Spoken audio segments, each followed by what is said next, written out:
Yawning has almost nothing to do with oxygen. That is the first thing you need to know, and it probably ruins everything you were taught in school. For decades, the official story was simple. You yawn when your brain is low on oxygen, and the deep breath floods your blood with a fresh supply. It makes sense. It feels right. It is completely wrong. When scientists actually measured oxygen levels in people's blood before and after a yawn, they found zero difference. None. Your oxygen levels stay exactly the same. So if yawning is not about sucking in more air, then what is it? That question led researchers down a strange path. And the answer is way more interesting than anything you learned in biology class. The real trigger is your brain overheating. Your brain is like a powerful computer chip.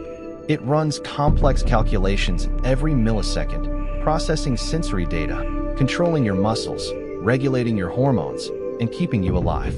And just like a computer chip, it generates heat. A lot of heat. Your brain only makes up about 2% of your body weight, but it burns through about 20% of your energy. That energy turns into heat. If that heat builds up too much, your brain starts to malfunction. Neurons fire slower. Connections get sloppy. Your thinking gets fuzzy. Your brain works best at a very specific temperature, roughly around 37 degrees Celsius. Even a small rise of 1 or 2 degrees can cause serious problems. So your body has built-in cooling systems. Sweating is one, but your brain is tucked inside your skull, surrounded by bone. Sweat on your forehead does not cool the deep tissue. So evolution came up with a different trick. Yawning is a radiator for your brain. When you yawn, your jaw stretches wide, and you take a deep, slow breath. That breath pulls in cooler air from outside your body. But the real cooling happens inside your head. The muscles in your face and jaw contract hard, and that contraction squeezes blood vessels in your sinuses. Those sinuses are lined with thin tissue and filled with air. That air is now cooler than your brain. When the sinus walls get squeezed, the blood inside them cools down. Then, as you relax your jaw, that cooled blood rushes back toward your brain. Think of it like this. Your sinuses act as a heat exchange, similar to the radiator in a car. Hot blood from your brain flows into the sinuses, gets cooled by the air you just breathed in, and then returns to your brain a few degrees cooler. The yawn itself is the pump that pushes that cycle. This explains why you yawn more when you are tired. When you are sleep-deprived, your brain is working harder to stay awake. That extra effort generates more heat. Your brain temperature creeps up. Your body senses that rise and triggers a yawn to cool things down.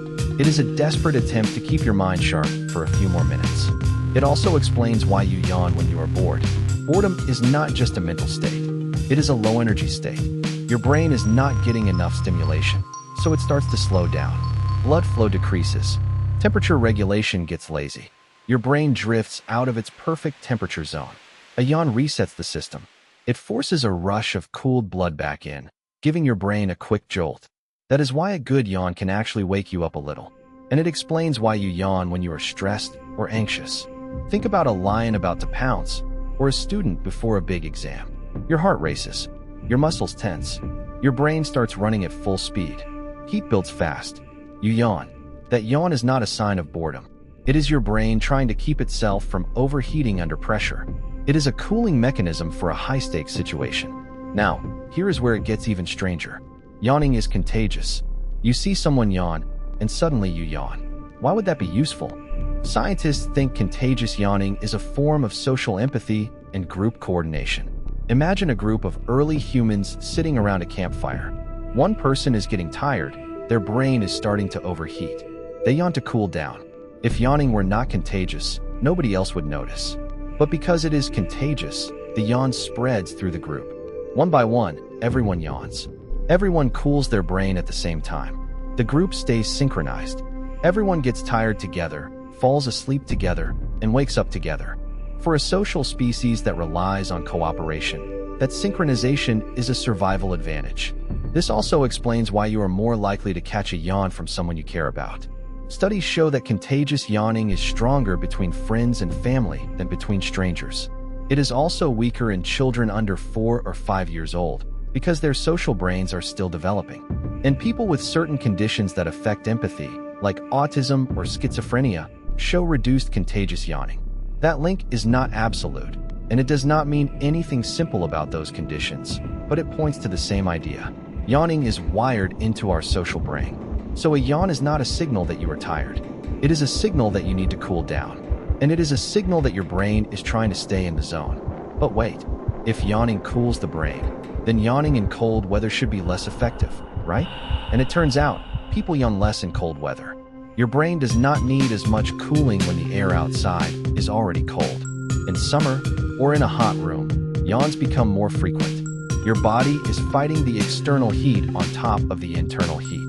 This has been tested in actual experiments. Researchers had people watch videos of other people yawning while holding either a hot pack or a cold pack to their forehead. The people with the hot pack yawned more. The people with the cold pack yawned less. Cooling the forehead from the outside reduced the need for an internal yawn. This also explains why you yawn when you see someone else yawn. But you do not always yawn when you think about yawning. The visual cue of a stretched jaw triggers a mirror neuron response in your brain. Mirror neurons are the cells that fire both when you do something and when you watch someone else do it. They are part of how you learn and empathize. When you see a yawn, your mirror neurons activate the same jaw-stretching pattern in your own brain. That triggers the cooling reflex. But just thinking about yawning is a different kind of mental activity. It does not activate the mirror neurons the same way.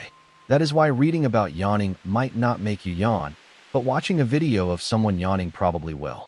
So next time you yawn, pay attention to what is happening. Your jaw stretches. Your eyes might water. Your ears might pop slightly. That is all part of the cooling process. The eye watering helps lubricate and cool the eyeballs. The ear popping opens the eustachian tubes, which also connect to the sinuses. Everything is connected. Everything is working to regulate the temperature inside your skull. And here is the final twist. If yawning is about cooling, then people with bigger brains, or brains that run hotter, might yawn more. We do not have a clear answer on that, but we do know that animals yawn too. Dogs yawn, cats yawn, birds yawn, even fish yawn. The same cooling mechanism seems to work across species. A study on parakeets showed that they yawn more when the room temperature goes up. A study on rats showed that their brain temperature actually drops after a yawn. The evidence is stacking up. So the next time you feel that overwhelming urge to yawn in the middle of a boring meeting or a long car ride, do not fight it. You are not being rude. You are cooling your brain. You are keeping your neurons firing at peak efficiency. You are giving yourself a biological advantage. And if you see someone else yawn and feel the urge yourself, remember, that is your mirror neurons copying their cooling system. It is your brain saying, hey, we are in this together. Synchronize. Yawning is not a sign of exhaustion. It is a sign of intelligence. A warm, busy, complicated intelligence that needs to keep itself at the perfect temperature to keep working. So go ahead. Let it happen. Your brain knows what it is doing.